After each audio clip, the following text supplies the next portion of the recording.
welcome back. This is Yvette, your photo teacher, and in this video we are going to cover some of the basics of the develop mode. And with that, you are looking at me going through 563 images. So if you have been in my last videos and going over these last lessons, you've brought yourself to here. And what I did at Santiago Canyon College up in Orange, California, I shot a theater show, their Act 1, and in that I shot 563 images. So I imported everything in. I changed the file name, I gave it a copyright, and I added a bunch of keywords. So all of those things were shown to you in previous videos. So in addition, I made a folder. I called that theater, better said, a collection set, and a album. In Lightroom Classic, those words are collection. So collection set is a folder. A collection itself is basically an album. So basically, I went ahead and I organized all these images. So they're right here, ready to go.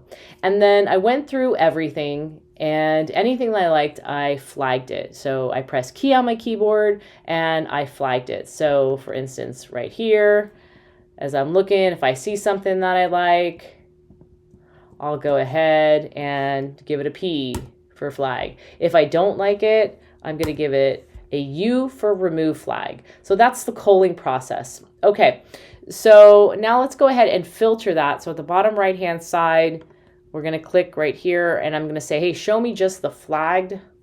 And these are just the flagged. So if I double click that, you can see I've reduced the 563 images down to 55. That's a much more manageable load to carry. Okay, from here, I'm definitely going to go through and recull it. But for this lesson, we're focusing on the develop mode. So we're going to pull up a couple of different photos and let's talk about it. So I'm in the develop mode. To get there, you simply bring your mouse up, click develop, or you can press D on your keyboard. In the last video, we went over the histogram. So the histogram, to say it simpler than my last video, the histogram is your graph of your light. And they break that down into white and black, your green band, your blues, and your reds. Okay, but it's basically a graph of your lights. On the left-hand side, you're going to get your blacks. In the middles, you're going to get your grays, and on this side, you're going to get your whites. If you want to make sure that when you're editing, you don't clip, you're going to turn these guys on right here. And clipping is something that we don't want to do. That just means that it is so dark that that area has no data. And when we're printing, that's going to be a problem.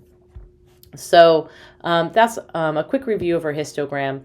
To review our tools right here, we have our basic adjustments. We have our crop tool. We have the next tool, which is our remove. Within the remove, you'll find the eraser, you'll find the healing, and you'll find the clone. We also have red eye, and we also have masking. The ones you're going to use all the time are you're going to use your basic edits, you're going to use your crop. You're definitely going to be playing around with that remove. This is some new great stuff, and you're definitely going to be using that mask. For basics, we're going to really focus on right here, this stuff, okay? So we have this image right in here. We could try auto. Ain't no shame in auto. We click right here. We see I tend to not like auto too much because I think it can be really aggressive, and I think the aggression really happened in my shadows. But I'll just press the backslash key, press that, get that back to where it's at, and we can reset all these things. And that was just simply a double click on the word tone and I reset. So let me show you again. I pressed auto. All right, did all those auto adjustments.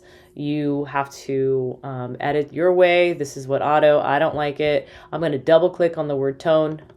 Boom, there we go. Okay, so let's talk about white balance. So white balance, you have to think of it like those times where you've taken a photo and things were too warm, they were too blue, you know. Well, basically light itself has a temperature and you can adjust that temperature. We ideally want white to look white. So when we're working in the white balance, things that you can do is use this color dropper right in here and try to find something that's white, and you'll see it got adjusted to pretty much how I shot it originally.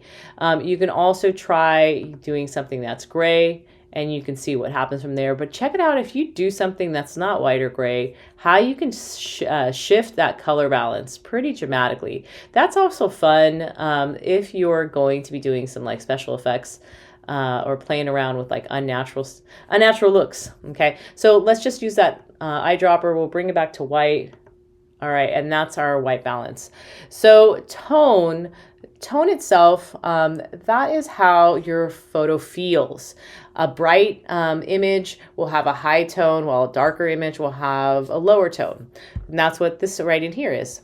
Okay, so our exposure, this is how light or dark your photo is. If your picture looks too bright or too washed out, it's overexposed. So this would be an example of overexposed, and this would be an example of underexposed. So when I play around with my exposure, I really, guys, and hear me out, I'm a photographer first. Shoot it right the first time. Try to get your exposure, try to get all these things, try to get your white balance, all that stuff done the first time. So with that, I don't tend to do too much exposure change. We're just going to do a little slight exposure change right in there. So let's go next to contrast. Contrast is the difference between the dark parts and the light parts of your photo. A high contrast image means that you have really dark shadows and a super bright highlights. It's dramatic, while a low contrast image has a tendency to look more blended. You have a lot more grays. So let's look at that. So if something is really high contrast, if something is lower contrast, right in here. And let's leave it. This is a fairly contrasty shot to begin with because it's theater. They tend to use spotlights. Let's look at the next thing, which is our highlights. So your highlights are the brightest part of the photo, like sunlight reflecting off of a window, or the brightest parts of someone's face. So if your highlights are too bright, they can lose a lot of detail. And so you can adjust those. To acquire more detail in your highlights. So this is me shifting that highlight all the way this way. So every single photo is going to be a little bit different as you edit. Okay, let's talk about next our shadows. So your shadows, these are the darkest areas of your photos. Sometimes the shadows hide details, making parts of your image look too dark. So adjusting the shadows can help bring out detail. So let's try that. So we'll go ahead and adjust our shadows. Bring those up. So this is what that auto is doing. And look at what happens, by the way. It's pretty interesting, guys. I'm going to zoom in so you can see. Look at all this digital noise. This is the camera. It's a little bit of an older camera. We're shooting at a higher ISO, which tends to produce a lot of digital noise in the shadows. So obviously this is not what I'm going to do. So we're going to bring that back. And what I like to do when I'm editing is I like to make it go really bad both ways, and look for your sweet spot. And that's why somebody asked me in one of my classes, they said, hey, Yvette, what's the best thing? And I said, the best thing is your eyes. The best thing is you. So every single one of us are going to adjust a little bit differently depending on the style. Let's look into the whites. So the whites, they help control the brightest part of the image, even brighter than your highlights. So adjusting the whites can make sure that the brightest parts aren't too bright or too blown out. So let's go ahead and play with that. Let me show you that.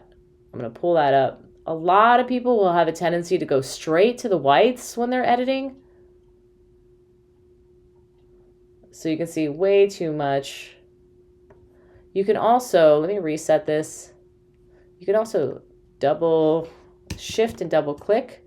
And when you shift and double click, that will actually give you an auto feature, which is pretty neat. Or if I double click right there, it'll bring it back to 0. So auto said to pull that thing much more down. All right, we'll try it. Okay, so the blacks, the blacks are going to control the darkest part of your photo, and they're even, darker than your shadows. So adjusting the blacks can make your dark areas look even richer. So let's try to hand do it first. So I'm looking for that sweet spot. Okay, all right, probably right there, but let's just out of curiosity, I'm going to press that shift and double click, and it brought it down just a little bit, really at 0, just for the fun. Let's just bring it down just a little bit more. Again, if I double click, that'll reset it. If I double click, that'll bring it to auto. And that actually works on all of these. And basically what we're seeing is that auto right here at the very beginning. So I'm going to bring those reset one more time. So watch me do this in real time. So I'm going to reset the whole thing. Double click right here. Okay. So I'm going to bring up my exposure just a little bit. And excuse me, guys, you can do this in any order. Someone told me a long time ago, top down, but you can really do this in any order. If you want to go straight to the whites, you want to go straight to your blacks. I want to pull that up just a little bit. And then just for the sake, I just want to see what I got. You know, the difficulties, because theaters, we got a spotlight right in here. So you tend to have a little bit more contrast. So if we wanted to pull that contrast down, we could do that. All right, and that's the basics. So that's all we're going to do in this video. This is covering your basic edits. So one more time in this video, we did a really quick review on flagging. We talked about the fact that I created a collection set right here called Theater. I created a collection for Charlie Brown Christmas. So any single time I do more theater shows, I'm going to put them in here all nice and organized, because remember, Lightroom is about organizing and editing. And then we went into the develop mode. In the develop mode, we did a light recap of what the histogram is. Histogram is that graph of our luminance, and we really want to try to obtain information all the way across, like we can see in this image right in here.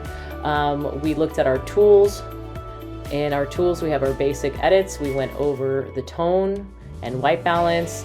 We talked about, we looked at cropping, we looked at our remove tool, we looked at our red eye, and we looked at masking. So all right, guys, this is a little bit of a lengthy video than normal, but I hope you enjoyed it. Hope that helped a little bit in the recapping. And know that I'm a really practicum person, so I like to get in there, get in your photo, and just start to work it and see what you need. If you take the time to shoot it right the first time, then this process should be much faster. You know, and you can kind of see me doing a new photo right live, and I'm done, you know. Okay, guys, thanks so much.